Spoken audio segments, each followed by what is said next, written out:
Hey guys, welcome to this week's video here on YouTube. My name is Bethany and I'm a painter that lives in Texas. And today we're going to be painting a really pretty marsh scene right here. This is a former Patreon only live painting session that I have re-edited and I'm re-releasing for you guys here on YouTube.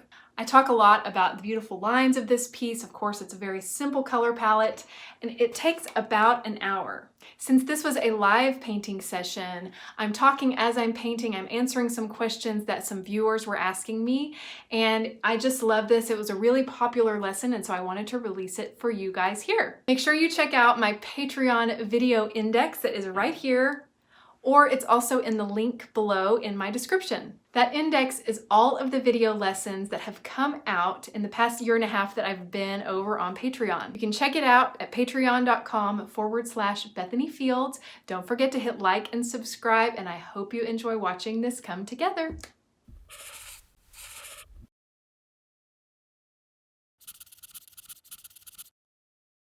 Today I'm going to be painting kind of a panoramic marsh with some buildings off in the distance. And so those are very easy to add to a landscape and usually kind of almost the last marks.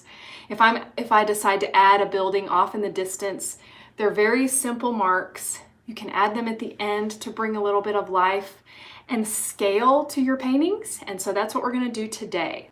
First of all, usually my very first marks, especially on a piece like this, is I like to make my horizon line the very first mark because that's the most dominant line that we're going to have. And luckily this photograph I already took it. I took the photograph to where the horizon line was already high. So I didn't really necessarily have to do a lot of editing there. So the first thing I'm going to do, just very loosely, this is just a graphite pencil. I'm going to just mark very lightly just a horizon line. And this is just for me to start thinking about where is the water going to move, what are the trees, how high are the trees, and other detail that you're going to put on. Of course, sometimes, especially if you're really trying to copy a photograph, I like to make a center mark. I just eyeball the center. I don't measure it. It's probably not perfectly center, but that way I can look at the photo or look at the reference, or if I'm out plein air painting, I can look at the center and then make my marks based upon the center mark. So say, if my reference photo, if it looks like, the river starts over more on a quarter or more of it on a third, then I can reference that center mark. So I'm not only just to have it as a good place to make my marks, but also to avoid the center. You want to avoid putting your central focal point in the middle. We want to create a dynamic composition, which is by using the rule of thirds, which we've talked about before. So, how to draw a river like this. Of course, this is a marsh. They're tidal marshes. So in South Carolina, they go, they come in when the waves come in, and then they go out with the tide as well. And so they fill and empty periodically throughout the day. This was kind of an evening scene, and so it was full. And so what I'm going to do is I'm going to make just a mark. So you'll notice in the photograph that there's a little tuft of grass on one side, then there's a large area that has some reflections, and then another. And instead of trying to draw that exact line, I like to just make some simple marks to show where those edges are. So there's an edge of a tuft of grass, and then I'm going to go over looking at my photo once again. Here, I'll show it to you here too. I'll hold it for you for a minute while I'm making my sketch. And you can see this is the little tuft of grass I'm talking about, and it's not quite center. So I went over a little bit to make my mark, just making a straight up and down mark. And then I'm going to go over again, kind of measuring this distance and how far it is from this edge over here. And I'm going to make another mark just like that. And this, all this does is allow me not to, I don't want to draw every single line of this little river. Of course, there are shadows that are involved. There are shadows of the grasses. There are, you know, lines within where you can't necessarily see the water going back, but you can see darkness in the backs, where there's, you know, lower points and where that water is weaving in and out.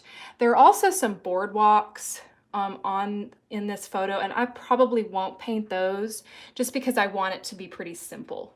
And so this is really how I would start painting a river, because really a river, if you notice, it turns here and then there's a very sharp little point to where it disappears. It doesn't go up.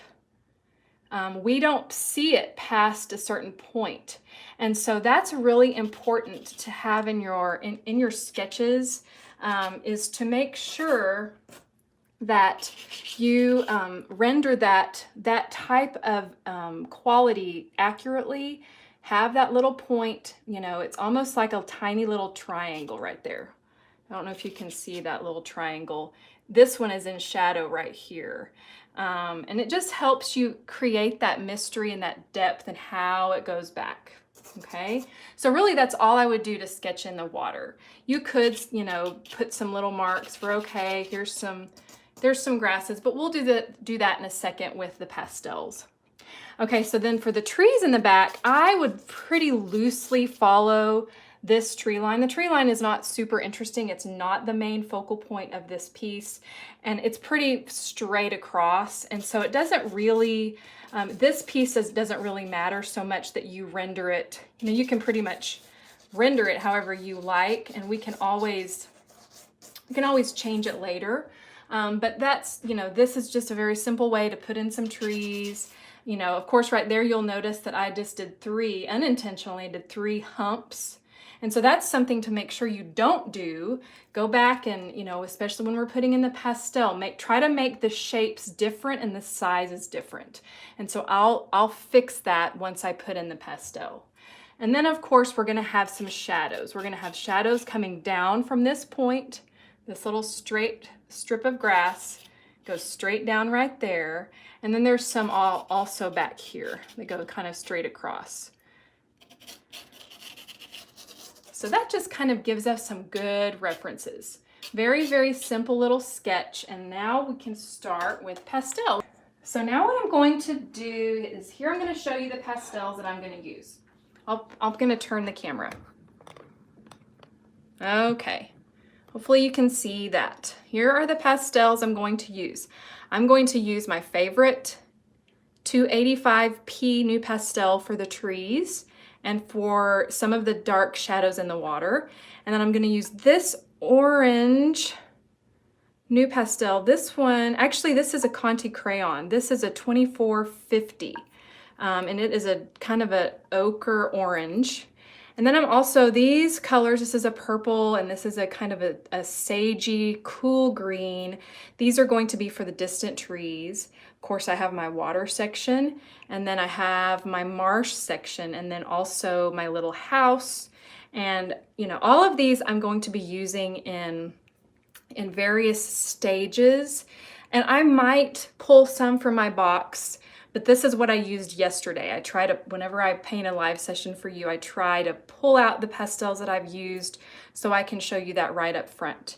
Okay, so first of all, I usually start with the darkest distant foreground using my new pastel just between my thumb and my forefingers, and I like to use the broad side.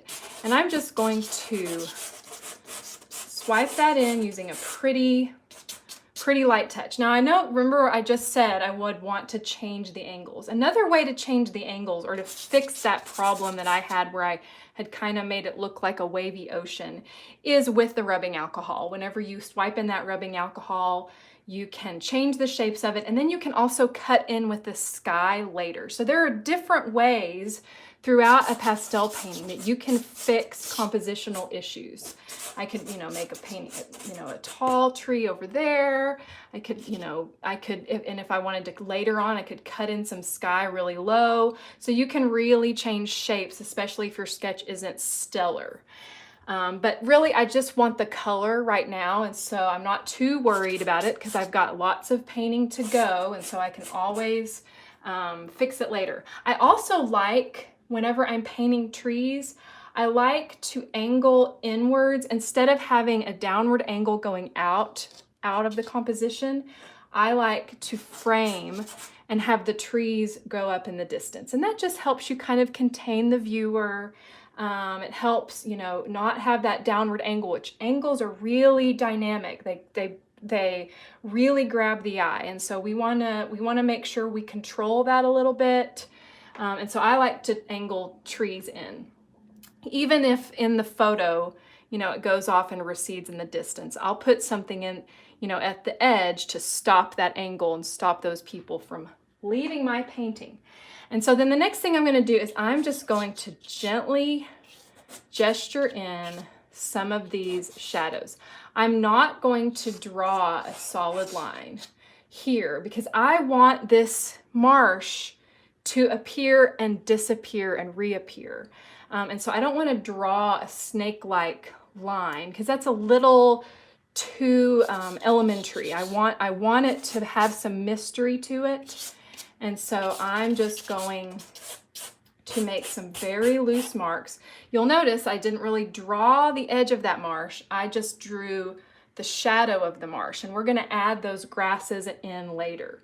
And then, you know, just adding some indication of some lower spots is pretty easy, just like that. Now for the rest of the land, I'm just going to use this orange, and I'm just going to swipe it in. I love to use oranges, especially for anything that's going to be predominantly green, just because it helps break up that green to where it's not so green. And it just helps add some warmth. You can also bring even some of that down into the water a little bit if you like. And then for the sky, I'm not going to worry about the sky right now because I'm going to be sweeping this blue up into the sky. I don't really need to underpaint that. And I like to keep some of my water, the paper, I like to keep it bare, although I am going to let this drip pretty heavily. And so I'm not, you know, it might cover it up, but I'm just not going to add any pastel to that. I'm going to use my isopropyl alcohol. This is the one I spilled, so I didn't have any more. So I only have a tiny, tiny little amount. This is just 91% isopropyl alcohol. I did run upstairs and I grabbed this one, which this one is 70%. So it's just a little bit different. It doesn't dry quite as quickly, but it should also work great. So I'm also going to use my fan brush that I love, and I just have a little mug that I pour the alcohol in, and then I get some on my brush, and then we start working on the underpainting. So first I'm going to go ahead and do the grasses. You'll see, notice right away that it starts to drip down. And it does, you know, it does, we want this color to melt into the paper. Sometimes I do the trees first, but since I have very little alcohol, I'm gonna go ahead and do the lighter color first. Normally, if I have, you know, if I'm able to pour a lot of this in, I can kind of control, because the pastel actually kind of settles down in the alcohol. But I don't want the blues to mix too much with the oranges, so I'm just going to be pretty careful here. And I go right over those small blue areas. I'm not trying to be too precious about making any lines. As you know, we're having to think about, okay, this is receding. You know, where we are in this painting is over here. We're in the front. And then we're looking across this field into the distance. And so in the distance, I'm gonna make, even in my underpainting, I'm gonna make more sideways marks because we're looking across the grasses. As the grasses come towards us, so in the foreground, I'm gonna be using more up and down strokes to indicate those grasses. Sometimes it all melds together and you really can't tell quite as much, but it can help, especially if you add alcohol later on in the process. it can add some fun texture. You know, I will use alcohol even after I've applied, you know, several layers of pastel. It just depends on, you know, on my mood. It depends on the piece. So don't be afraid of your rubbing alcohol. This is unmounted UART. This is 500 grit. And you can see that I'm letting it, you know, within reason, I'm going to let it drip down a little bit because that cools off this distance. If it gets too drippy back there, I'll just tap it off with a paper towel. That was just a washcloth because that's all I had right there available. Just make sure it's not one of your pretty fancy washcloths. But I'm just really pushing this in. I'm really pushing on my fan brush.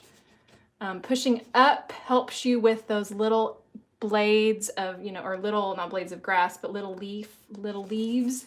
Sometimes you lose some of that detail later on just because you're putting soft pastel over it. But it's kind of fun to experiment and get some fun texture going on. Is I like to actually get a lot of rubbing alcohol on my piece and I pull it all the way across and allow those drips to happen. I'm letting it run down. This helps create a fun texture in the grasses. And so don't be afraid to really liberally use that rubbing alcohol. I can also bring some of that shadow forms straight down. And then I might also push it back up into this lower level of the marsh, just so those two colors blend a little bit. So there's not just a hard line.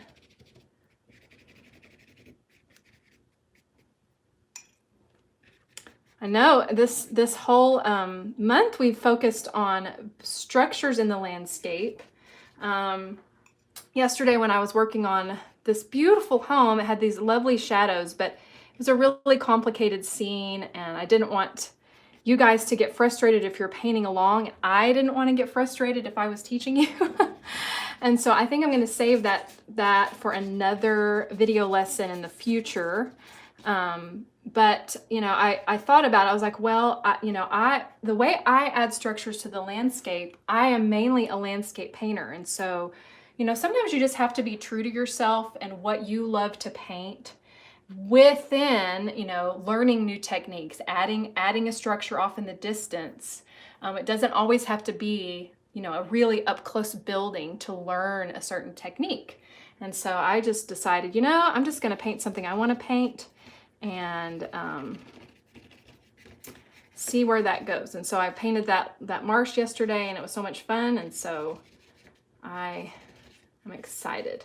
Okay, so you can see that I've pretty much generally, you know, just washed this in. I'm going to kind of maybe tone that a little bit. I want this to look like a pretty soft day, even though I want to add color in the sky. And so now I'm just going to let this dry a little bit. Let me turn the camera around. Here I am. So, but, you know, usually, that's a little too low. Usually when I'm painting something like this, I do like to do, like this one right here, you can see, that is actually also from the same location. Or actually, it's not from the same marsh. This one is actually in a little different area, but there are marshes all over the place and they are all very similar. And so whenever I was researching like the palette, and I know I've recently said in some of my posts, sometimes I'll research a palette for a new piece. And so what I mean by that is if I have a scene that I think I really want to paint, I will look through my archives. I'll look through the older pieces that I've done to see how did I tackle that last time, especially if it's been, you know, something I don't paint all the time. I live nowhere near any marshes. And so those paintings are pretty rare for me. And so I need to, you know, reevaluate and re-look at what I did and remember what I like about it, what would I change about it. seeing how I did the underpaintings. And when you use a very light touch, like I'm a very light painter, that helps me have a lot of vibrancy, and also just has air in the pieces when you have that underpainting showing through. And when you use a really light touch, you can tell what underpainting you did. You can see the colors you used. You're like, oh yes, I used orange there, or I used magenta, or I used blues. But by keeping your touch very light, you can refer back to your older paintings to help you, jog your memory. Because, we paint a lot. I paint a lot. And sometimes, even, week to week, I forget, oh, how did I do that? And I know that you all have probably looked at a painting and said, how did I do that? I don't remember. Or being worried when you sell a painting. When I first started selling paintings, I was afraid to let some of them go, because I thought, if I can't look at it, then I don't know if I can recreate that, whatever element about it. Maybe your clouds were perfect, or your tree ended up wonderfully, or you were painting an animal or a still life, and it just kind of seemed accidental. Luckily, the more you paint, the less it's accidental. Although accidents can be so fun and just have a lot of energy, because it's just like you've gone to the new level of painting. So anyway, all of that, of course I'm talking while this is drying. It's still a little damp. And I am using a little bigger piece of paper. This one, let's see, I'm gonna go back to it. You don't wanna look at my ear while I'm painting, I bet. Okay, there it is. So it's almost dry, but you can see it did wave a little bit. You can kind of even see that. That's because I really use the alcohol liberally. It will flatten out. So this is about a 12, this is about a 14 by 8. And I love panoramas.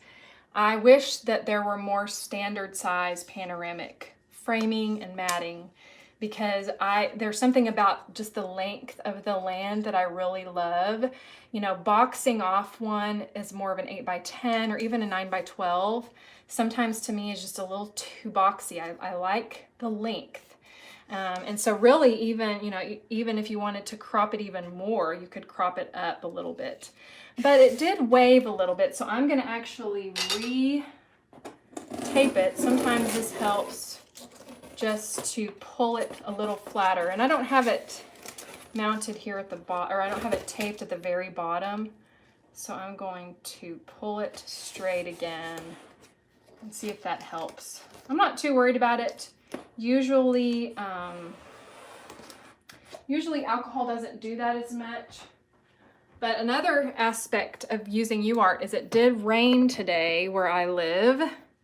And since I store all of my painting, or all of my paper is on a roll, I can really tell, because all of the unmounted pieces in my studio curl up, because it's, a tiny bit humid outside. So I use a lot of tape. This is just regular masking tape. Luckily it doesn't tear this sanded surface. And so I use a lot of it. It's pretty inexpensive. I just get it at the grocery store. I don't use the black tape in this stage, because it's low tack. The alcohol makes the adhesive peel off, and this is more expensive. And so I only add this at the end if I want to really check my values, okay?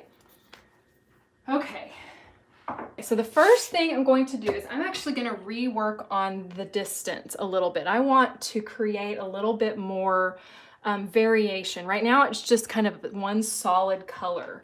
And one way you can do that is you can actually darken certain areas while keeping other areas light, which indicates, maybe there's a tree right there.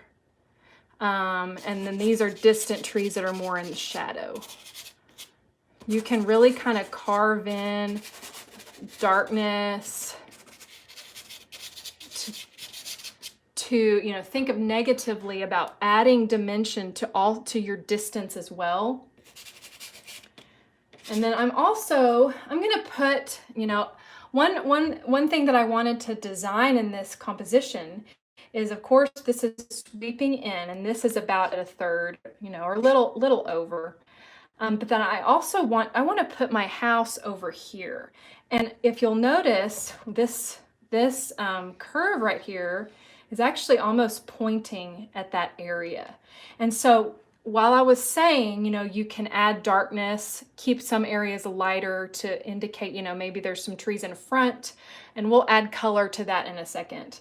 But I wouldn't want to do that. I wouldn't want to push really hard here because I want to put the building there. So I'm just going to kind of leave that. And you could even, you know, make some little lines to indicate that's where a building may go if you wanted to square off and empty, you know, because that's pretty much straight underpainting. There's not a lot of pastel there. And so that's really, you know, we can really put some pastel there. But if I pushed this down too much and then added a lighter color, for instance, it would kind of create mud. So you want to be real careful, you know, and plan ahead of time where you're going to put that building. If I was to put that building here, everything would be on this side. But since I want to put it over here, that composition is sweeping over and up to where that's going to keep the eye moving through the landscape. Okay.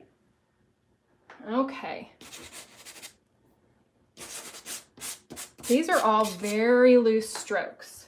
Here's a blending tool. This is a piece of pipe foam. I like to use blending tools especially to soften edges in the distance.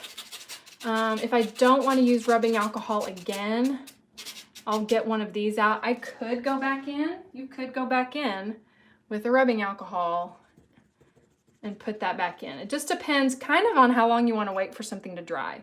And since I am on a schedule, I want to be respectful of your time for all of those of you who are checking in at your work breaks or at nighttime.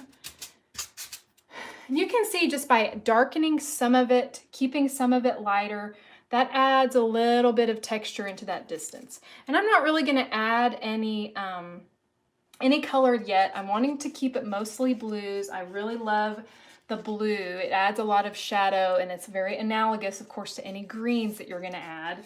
But I do like to, I like to kind of work, well, I should say, I like to work from top to bottom, and I even do that a lot in cloud paintings. But for this piece, it's really pretty much a lot of it is going to be the same value, except for the light that's going to show, and then the sky. It's all kind of mid-tone. This is a dark value, but it's not the darkest value. And so we're going to add some greens in right now.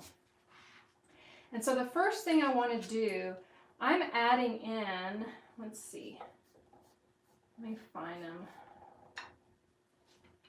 I'm going to add in some pretty, actually, I'm going to change my mind. I'm going to reestablish. I'm just going to change my mind on the fly. Let's say, okay, and I want to add a little bit more of this Conti. This is a Conti crayon. I don't even know where I got this because I had no idea that I owned one until I was looking. I thought this was a new pastel, but it says Conti on it, Paris, 2450. And it's just a really lovely ochre. I wonder where I got that. And I'm just going to add a little bit at the base of the Marsh right here. Before I add the greens, I decided I'm going to do that. Now you might have a plan and then you can always change it, right? And I will bring a little bit of that down into the water because since that's the base of the marsh, of those grasses, it would be reflective down in there. That just helps kind of establish that darker line. And I'm also, let's see, I'm going to put in some more blues as well. You can kind of blend that. You don't need to draw every single blade.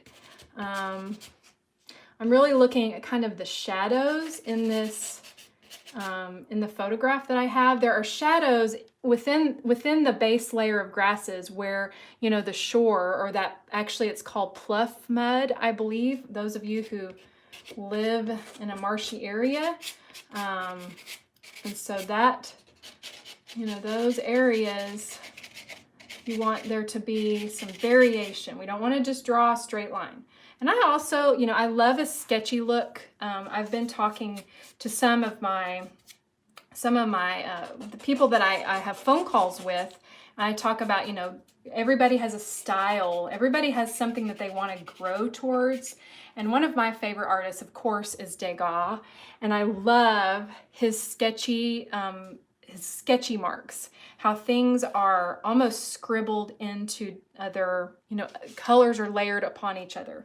And that's something that I really admire, that blending of color. And so that's something that I have been working on myself a little bit more.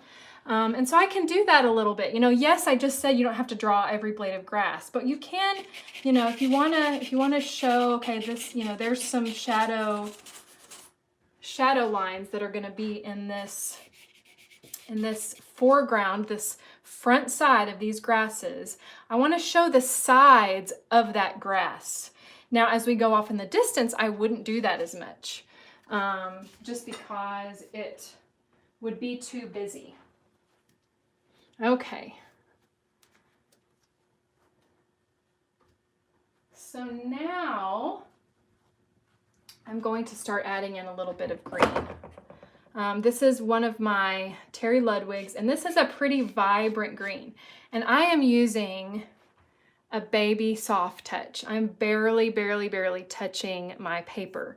I think in one of my past live sessions, I kind of compared it to paint like you're petting a baby duck. Don't push hard at this stage. We want that orange to show through. We don't want to cover all of it up yet. Later on, we can decide. We can say, we can be a little bit more firm, but today is not that day.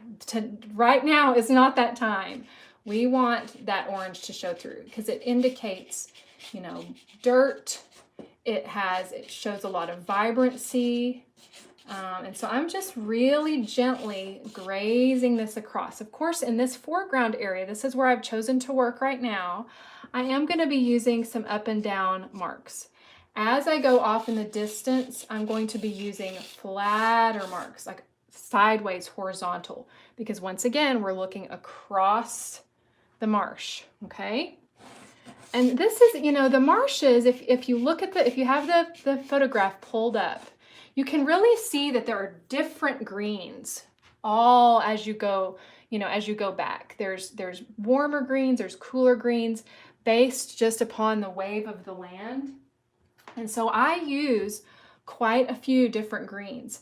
As, of course, the greens on the edges of the marsh are going to be darker because they're more in shadow and we're seeing the sides. Across the tops of the marsh, it's going to lighten up a little bit and be a little warmer. And so that's, something I gradually work towards. These are the two I'm using, are very, very close, but they are different. These are slightly, just tiny amounts of value different. And that is just going to help you layer more effectively. We don't want to jump right to the, 3-level higher value yet. We want to gently layer. Okay. I do have this old, you were saying, somebody asked me what was the washcloth, and this is just an old washcloth. I keep it damp and I can wipe my hands on it and then I can wash it. Some people use paper towels and I do sometimes, but I don't like to throw them all away. So I just have a bunch of old rags in my studio that I can wipe my hands on. Okay, let's see. I'm gonna keep moving. This is a Townsend, and you can see that's quite a bit lighter value. And I'm still using the sides. I'm not using the points to make a bunch of lines. I'm just using the sides. Now you'll see that this dark line right here that I have, that indicates, the continuation of this channel of water. Now, if you notice in the photograph that on either side of the dark channel is a lighter lighter values. And so I want to keep that dark value because that kind of shows that difference. It indicates it without having to draw the water. You can put, you know, your dark value back in. You can even blend it a little bit just to soften that line. And that shows you that there is indeed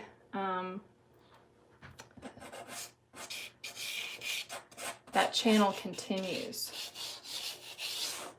Right now I'm using pretty warm colors throughout. I'm not too worried, you know, yes, I'm going to cool it down. Of course, as things recede, they get cooler, but I'm going to apply these pretty strong greens and even yellows. Here's a Townsend yellow until, you know, and I will cool it down.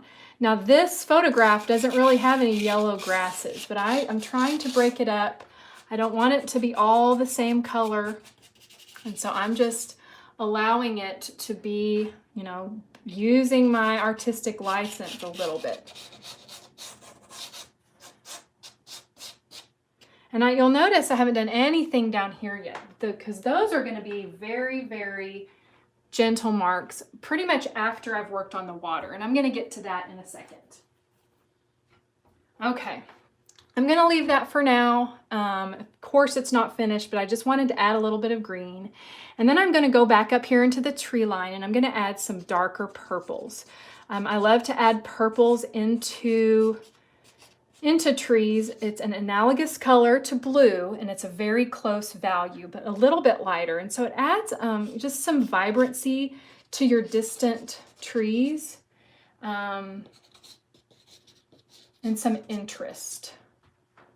You don't have to draw a tree shape to indicate a tree. All we're doing is kind of thinking about where is a branch, how would a tree be growing.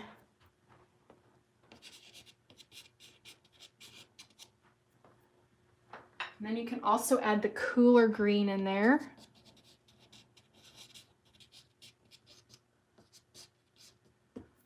Just lightly hitting it. You know, I like to use the side, you know, just very lightly. You can also angle a little bit and use kind of almost the corner, the front edge corner if you want to make a harder point, or you can use more of a flat side. You can flatten it out. So really you're kind of rolling. This is how I use the pastel. Either I'm using the full flat or I slightly roll.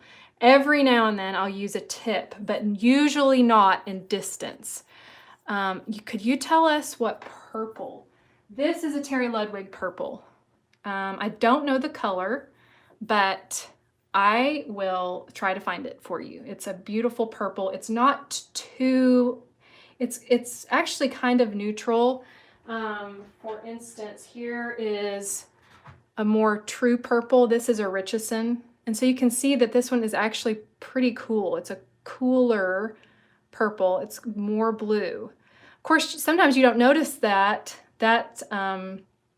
simultaneous contrast that I've talked about before. You can't really tell something until it's compared to something else. So this is more of a true purple. And that's just a little too bright for back there. So I wanted to use the more neutral one. Good question. Oh, that's a good idea, Tanya. I know some people have also told me, you know, they use the gloves in a bottle, or I think that's what they're called. I have not used that. Now, I am using this cool green back there. I can also very lightly put that down just so that green makes sense with this green. You know, I do want there to be color harmony. And so I can bring, you know, some of those greens down here into the landscape. So it's not, so, you know, there's color harmony. You want there to be color harmony. And you can see that I'm leaving a liberal amount. I'm very, very, very, the lightest touch. Okay.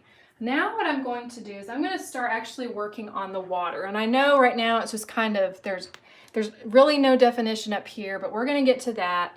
I just want to add in some water. So the first thing I want to do is I'm actually going to pull some greens down here into the water over these blue shadows.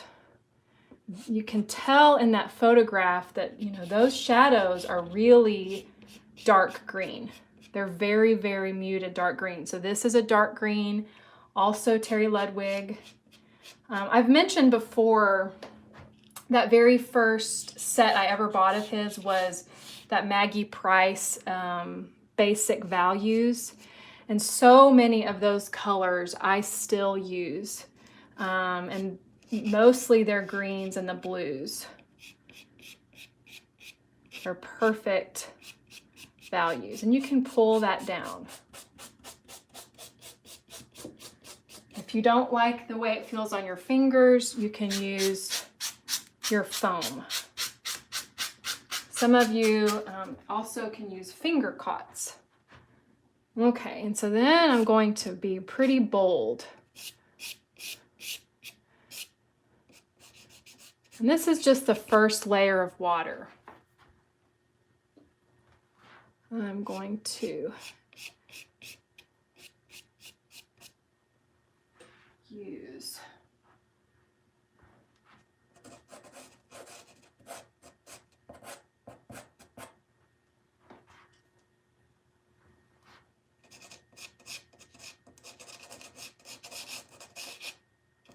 I'm going to darken that little area right there a little bit because I want there to be some distinction right there. This is just that blue new pastel once again. And I'm not finished, you know, with the lightest areas of the grass yet. So we'll move to that in a minute. I just really want to add that those stronger colors. Now I love to mix color temperatures and waters. And so for instance, I'm using, they're kind of dirty. I don't know if you can tell. This is a turquoise. This is more of a cobalt. And this is a cerulean. And I'll kind of mix them in with each other because it just adds some vibrancy. Instead of using all the same color for the water, we're gonna mix them. You can also, you know, cut in some purples. There's a section here I'm gonna show you. Let's see. This section right here of this little grassy thing, I'm not gonna put that in because that's confusing and I don't like it. It kind of cuts off the flow of the river. So that's why I'm not including it, okay? So I'm just going to make very simple marks to indicate that water. And then you can also, you know, in the photograph, there's a bright highlight right there. And you can, you know, even add a very light mark to indicate that highlight. And you can see how I've created kind of a grassy area over this underpainting. And then what I can do is I can take these same grasses and just kind of touch and just gently graze on. I don't have to cover up the whole thing.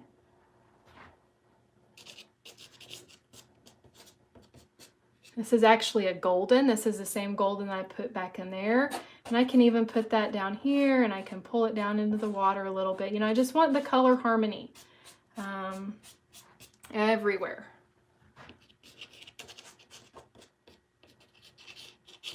I don't want to cover this up down here. I like that I like that edge. Now for the distance, I really want to add some color into the sky. And so let's cut some of that in. I'm going to use pretty much the same colors, although maybe a little slightly lighter at first, and then I might change it a little bit. I'm just going to cut in some color up here. And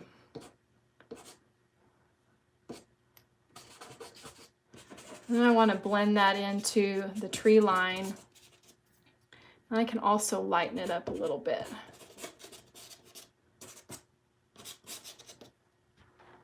showcase that maybe there's some light, you know, it's brighter towards the horizon line. I can, you know, push that color down into the trees, which really creates that soft edge. But those colors then, you know, they marry with these colors. And there are so many different marks going on. There's these very, very soft blended edges with these very, very hard marks, direct hard marks, layering analogous colors together. Okay, I'm gonna step back and look and see what I need to do. I think I'm gonna add some more greens in. Maybe even brighten it up a little bit. So I have some lighter greens. This is a unison that I have, and it is one of the truest greens. This one is green. This is one of their old. I've never taken the label off of it. This is green 26, and it is so green. It's very, very, just a really true green. I don't know if you can see that. And so I use it pretty rarely because it's almost like a crayon, but it does add some really fun, just a fun color.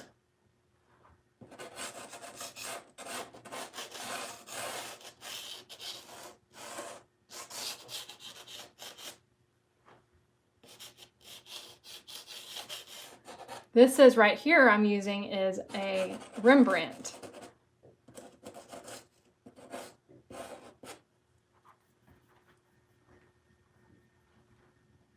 And I also haven't done anything with the house yet.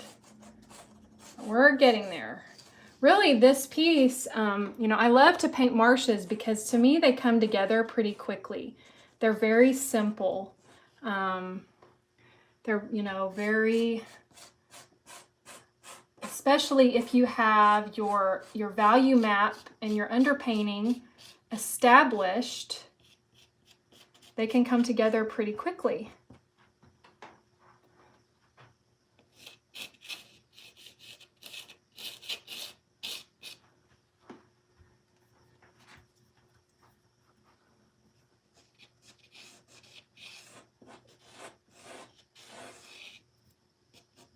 If you get a line that's a little too hard, you can just pull it down slightly. And then I'm also going to, this is a really cool light green, and I'm going to just gently graze that across to cool down and lighten off that distance.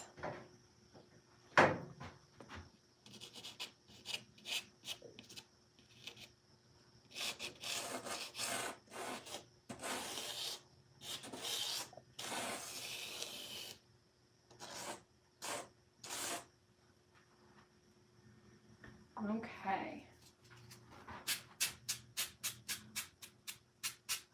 You can even create the sense of the grasses by pulling down with your foam. It'll create little lines in the pastel.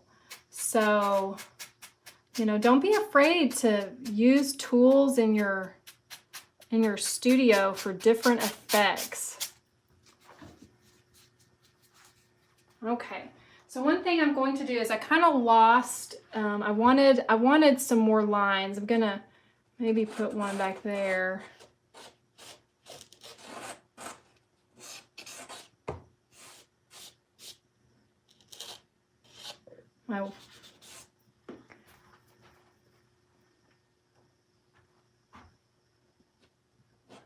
Thin that out a little bit, that line. And really now it's just about, it just becomes kind of a play thing. Like, oh, let's see, what colors do I love here?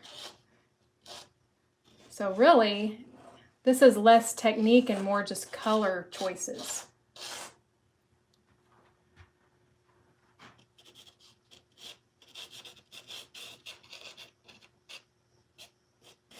I like this gold.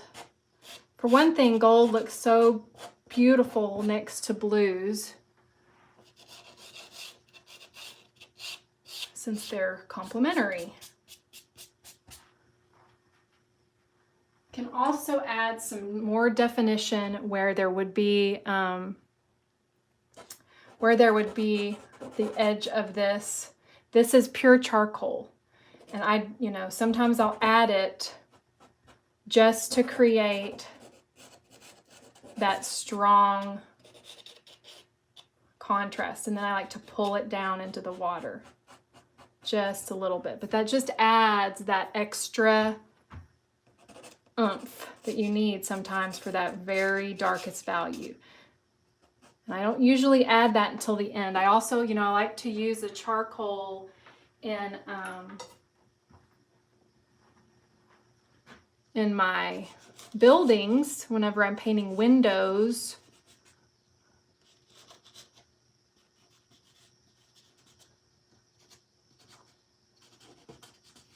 Just trying to lighten up that distance just a little bit.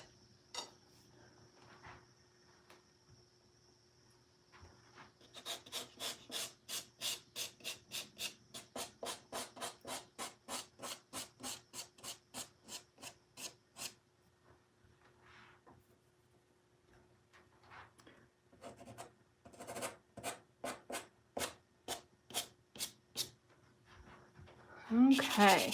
So really, that's about it. Now we're just going to add the building, which is so simple. I'm just going to look to see where I want to go. And this is also a Townsend. And I'm just going to make a simple mark for a building. Now, sometimes it can be a little too bright. That's a pretty bright white. And so I'm going to just, I was going to say mute it. I am going to make it slightly more muted. This is a very light mauve Rembrandt. And I'm actually just going to go over it, like just kind of scribble straight over it to kind of soften the edge. And I'm going to tap around it to soften it a little bit. And then you can even go in with your charcoal or, whatever color you want your building to be. You can use dark blues. You can use reds. And then I'm going to just straighten out those lines.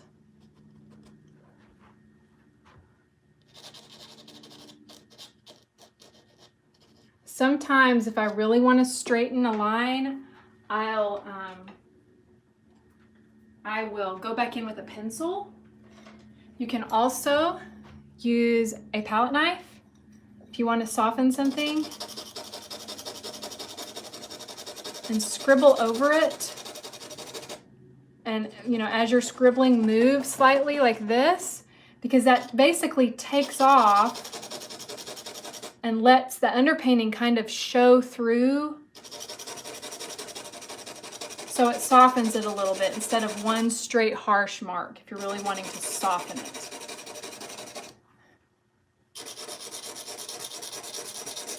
You can also use a blue color if you wanted to gray it down a little bit, or maybe make another little outbuilding. I don't know what this is, but maybe it's a little barn with a side building. You can just play with it. And then if you don't like it, you can just take it out with rubbing alcohol. And so, we just have fun. We can experiment and play. And I'm actually going to add this same warmth right there that I used up there. So then those colors also have harmony together.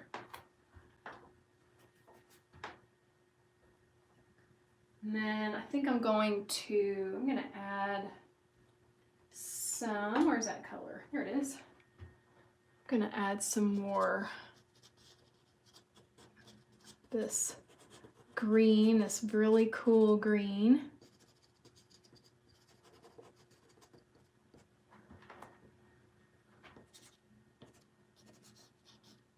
Kind of around that building to kind of shelter it. You know, it's kind of the same thing that we've talked about this month, is how we really want our buildings to look like they're part of their environment. They're not just 2D, you know, we didn't cut that out and stick it on with some tape. You know, we want them to look lived in. And so a lot of times that's about edges and edge control. And, you know, so you can do that with your foam. You can do it with a palette knife. You can do it with your fingers. You can do it with a brush. You could even take a pencil if you wanted to, you know, straighten out an edge. Mechanical pencils are great for just getting in there and straightening something out, especially if you want an area to be a little bit darker. You know, you can do that. If you want to just slightly change something. And that just helps that building recede into the landscape. Okay? So that's about it, you guys. That was a fun little session. I'm going to maybe add a little bit of color down here. But like I said, I love to keep quite a bit of that underpainting showing, especially in the foreground. Decided to pull in, this is another blue. I just pulled it out of my palette because I figured I wanted something a little darker down there. I can actually also just kind of soften that up a little bit.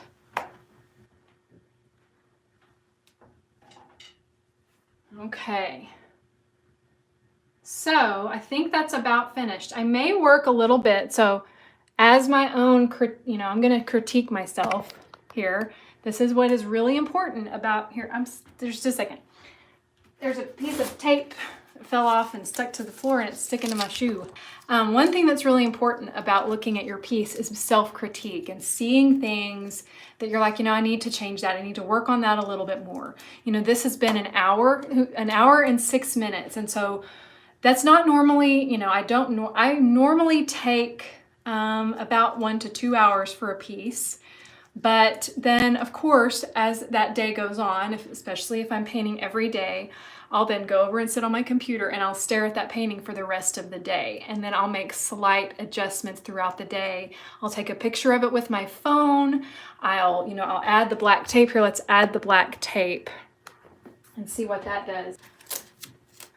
Okay, so then this is how I add the tape. Then it was a 14 by 8. So it's about 14 and a half, but, and about 8 inches. So 14 by 8. But you wouldn't have to paint, if you don't have any larger paper like this, you could cut a 9 by 12 in half, or at least, you know, make the panoramic size. I have the luxury of having a large roll of paper, and so I can cut pretty much any size I want. But you can see that black tape is going to really add that nice contrast and value, and that's going to really help me be able to see anything else that I would like to adjust about the painting. I might, you know, even now I can see like, oh, maybe I'd like to warm up just a little bit of this tree. Let's add just a little tiny bit of warmth back there. Just so it also, you know, I added that cool green down here, but I didn't add any warm green up here. So, you know, sometimes adding that tape will instantly help you kind of notice what might be just some very final touches that can help, you know, the landscape especially blend more together. Another thing that I noticed that I want to be careful of is how this land looks like it's going down. because I didn't really apply anything there, and that's where my rubbing alcohol was. It doesn't really bother me that that's a soft edge, but I don't love how it comes down a little bit. It's a little slight angle, so I might, maybe not make a straight line, but just glaze over it a little bit just to show that that field is continuing over here. It doesn't just disappear. And I really try to make, for the most part, I like my horizon lines pretty straight. Of course, I do live in Texas, in the Panhandle, where it is as flat as a pancake.